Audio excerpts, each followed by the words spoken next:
باقی رہے. ہوائی جہاز امریکہ کے دو بھائیوں نے دیا, رائٹ برادرز نے, 1903 میں. وہ دونوں بھائی مر گئے, چلے گئے, لیکن آج اس ہوائی جہاز پہ مسلمان کروڑوں کی تعداد میں سوار ہو کر حرمین طیبین کا سفر کر رہے ہیں, حج کر رہے ہیں, عمرہ کر رہے ہیں. لوگ کہاں کہاں نہیں جا رہے ہیں. امریکہ کے دو بھائیوں نے دماغ جلا کر وہ ایسی عجوبہ سواری دے دی. وہ دونوں تو مر گئے, لیکن آج ساری دنیا اس سے فائدہ اٹھا رہی ہے. یہی مزاج سائنسدانوں کا ہوتا ہے. میں دماغ جلاؤں, میرے سر کے بال بڑھ جائیں, میری داڑھی کے بال بڑھ جائے, میرے بدن کے کپڑے مہکنے لگے, میں ایک جگہ بیٹھا رہوں, ساری دنیا مجھ کو پاگل کہے, مجنوں کہے, وہ سب ہوگا, مگر وہ تحقیق کر کے دماغ جلا کے کوئی نئی چیز دنیا کو دیتے ہیں, اور جس سے دنیا ایک عالم فائدہ اٹھاتا رہتا ہے. جس نے دماغ جلا کے واشنگ مشین دیا ہے, انہوں نے دماغ جلا کے مشین تو دے دی, وہ تو مر گیا, لیکن آج کروڑوں لوگ ہیں جو اس سے فائدہ اٹھا رہے ہیں.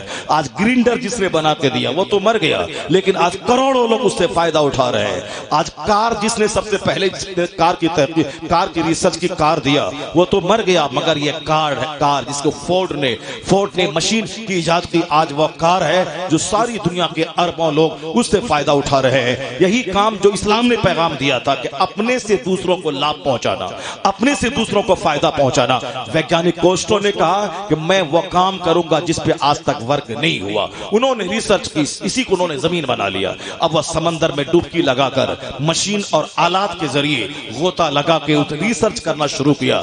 جہاں دو سمندر آپس میں ملتے ہیں, یا دونوں آپس میں تناؤ میں کیوں رہتے ہیں, بیچ میں کون سی دیوار ہے, کون سا بیریئر ہے جو دونوں پانی کو آپس میں ملنے نہیں دیتا.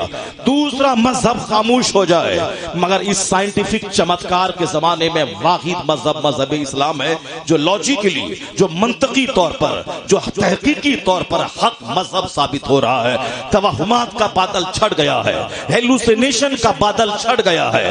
جو آدمی آج توہمات میں جیتا تھا کہ یہ رسی ہے کہ یہ سانپ ہے, یہ سانپ رہا ہوگا, اپنے حساب سے گڑھ لینا, اس کی پوجا کرنا, پھر پھینک دینا, اس کا دور اب مٹ چکا ہے.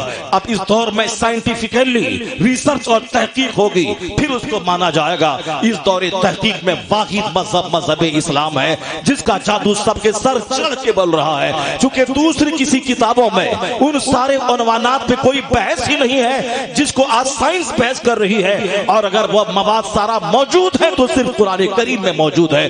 یہی وجہ ہے کہ ایک عقل مند دانشور سائنسداں جب وہ دیکھتا ہے کہ 10 سال دماغ جلا کر جس کا پتہ میں نے لگایا ہے وہ قرآن کریم میں موجود ہے, تو اسے رہا نہیں جاتا, وہ کلمہ پڑھ کر مصطفیٰ کا غلام بن جاتا ہے. اسی طرح فرانس کا سائنٹسٹ کوسٹو کے ساتھ ہوا.